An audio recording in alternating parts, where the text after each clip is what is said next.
Our whitetail season officially begins today.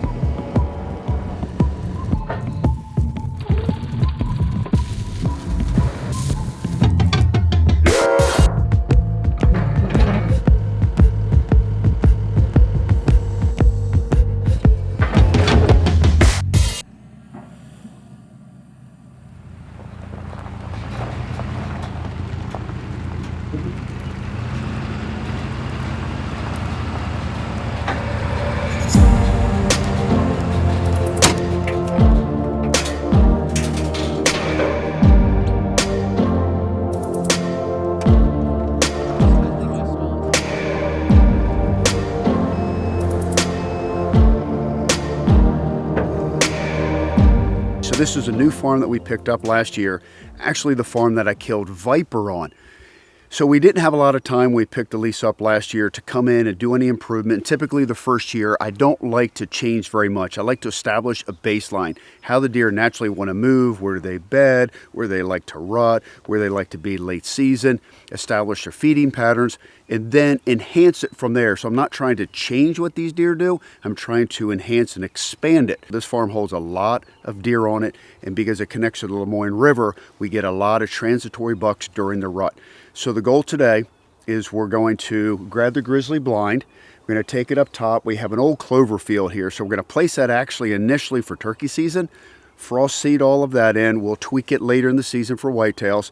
Come back, grab the veil mulching head, go in. There's like this big habitat, this island of where these deer like to bed. So we're gonna go in and crisscross all of these trails and create travel corridors and pinch points. And then we have another food plot on the north end that we got to expand. So we have a really busy day today, but these are the projects that pay the big dividends come fall.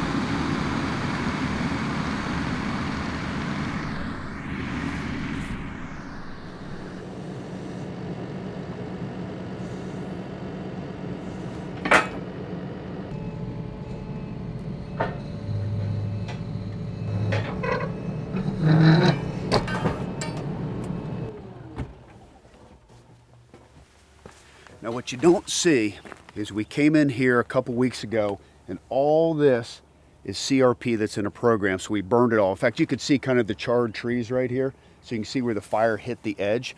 So the reason here of burning all this is part of the prescribed plan.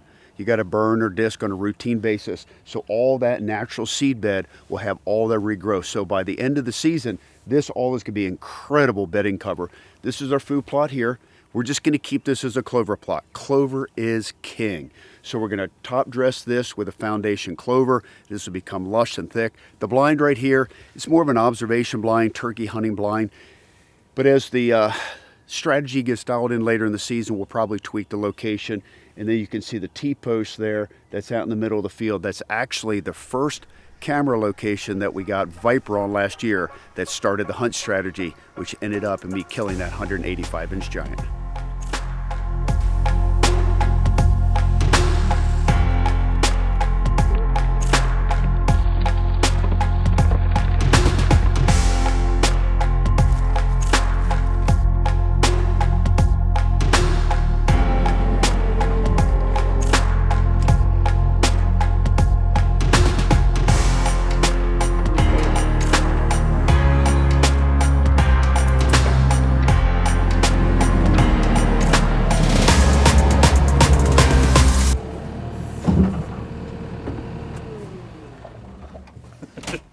Our new racetrack. Yeah, our new racetrack.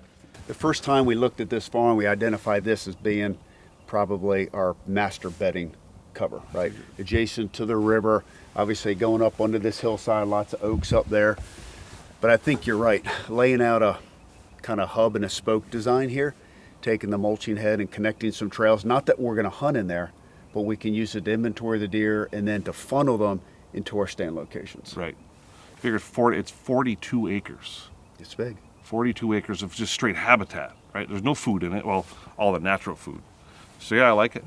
I mean, I kind of, just from our discussions, I pulled up, coming in here, and then having our hub here, and obviously we just connecting food essentially, right? Well, and I think there's going to be some natural openings in there that we can connect those openings without actually creating an opening, and like you say, have a because I mean, you get in, you can see there's these patches of thick trees, all over the place, like even here, which we just use that as an edge, right? Kind of just come around them or above them, and just let the deer have those. Well, so and a couple then of stands. What we talked about is right there where those trails come together, is we open it up to create that hub, and we put the rubbing post in the center. Then we put the Reconyx camera there. I mean, it's I would say probably a cell camera. Just well, we can inventory just all go your in buck there activity. and then we don't even have to go into their bedroom, and then we can just see who's walking by.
It's going to be epic. I'm speechless. Oh, it's that habitat in there. I have never walked through there, but following you, it makes so much sense why they're living in there. Yeah, it just, I mean, they've got the bedding and all this scrub brush. I mean, a lot of it's invasive, but it's habitat. It is. But once you get in the center of that, it makes complete sense. And I think where you picked the hub was absolutely ideal. Now that we've made the connecting trails, and I've gone back through that now, it's going to be a raceway. I mean, it's theirs. Yeah. We never stepped foot in there. Nope. We just made it easier for them to travel.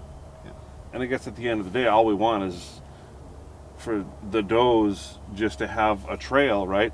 And all of a sudden, out into a foundation clover plot, we'll have whatever. I mean, who knows what the special brassica mix is going to be this year down here. You've got the river, we got another clover plot, connecting all these food sources. Externally, we have the cameras on the plots. Internally, we run one cell camera. Just one right camera. in center, never penetrate it, never put your set, leave it to Put a solar panel on it, just set it, forget it. Just let it run.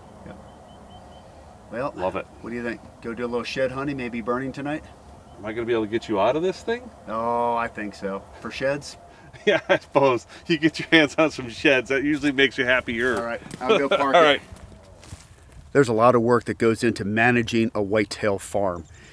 Obviously, you can go in, you can improve the habitat, you can hinge cut, you can do the TSI, we can create browse and food inside the timber, but you also have to have good security, good bedding cover, and that's what you have here in these warm season grasses. This used to be an 8-acre tillable field, highly productive, not something you typically take out of cash rent, you typically take out your income stream, but to hold the whitetails, this is what we need. We have some cedars on the edge here. This was planted years and years ago. It's gotten thick, but you need to burn it every 2 or 3 years. It helps to regenerate these warm season grasses coming up, gives you that good bedding. And of course, when you do burn it, you may find an Easter egg or two, because I have found some good sheds in here, including the shed from the mule deer buck the year after I killed him. So it tells you what's going on here. So we're gonna go ahead and burn this. You gotta watch your humidity levels, your wind direction, your wind speed. There's a lot of techniques that go into burning. And of course, having a good drip torch and a good leaf blower also helps you execute that burn without getting yourself in trouble.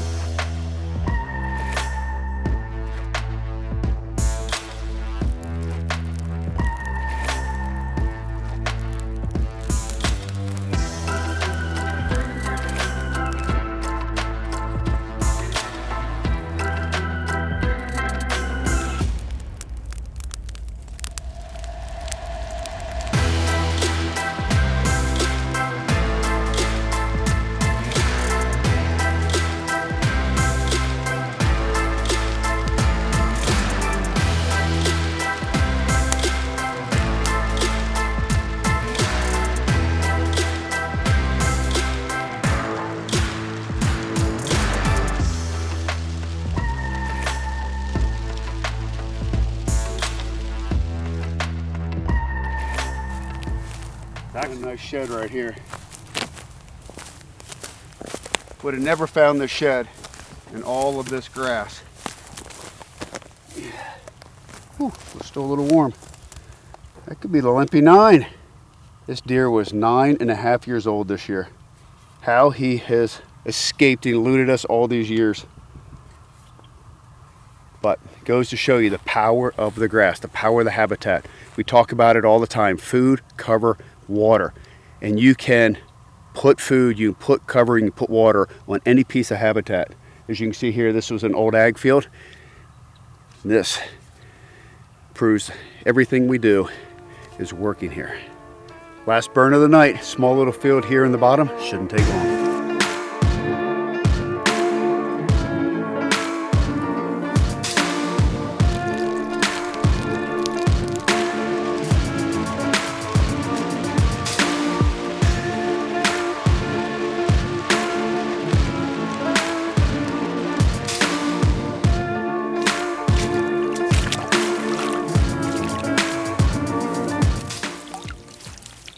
Well,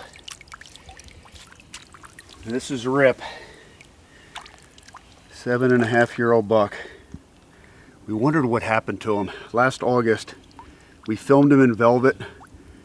I want to say it's probably 26th, 27th of August. Then he disappeared.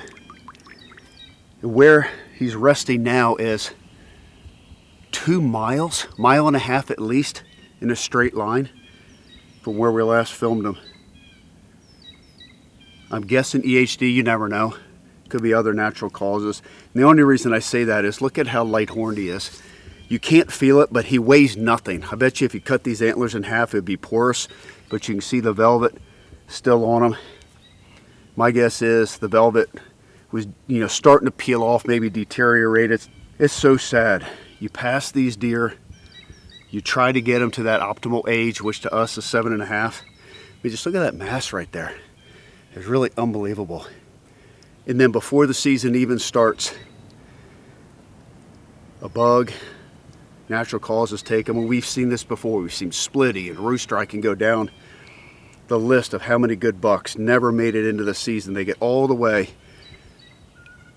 to September and then they just succumb to some natural cause. Sad, but at least we have a conclusion to the story. We wondered what happened to him. We didn't know whether he died of EHD. We didn't know whether he got poached or got pushed off the property. Somebody harvested him. But now we know.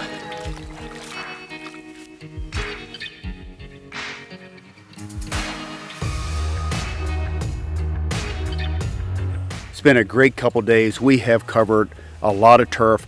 All these farms need a little bit of TLC from the winter to get ready for the spring planting. We've done tree stand maintenance, we've done habitat improvement, we've moved grizzly blinds, we've done some shed hunting, we've done some burning, and now to wrap up this trip here, we're going to burn one more field. Let's see if we can't find some antlers.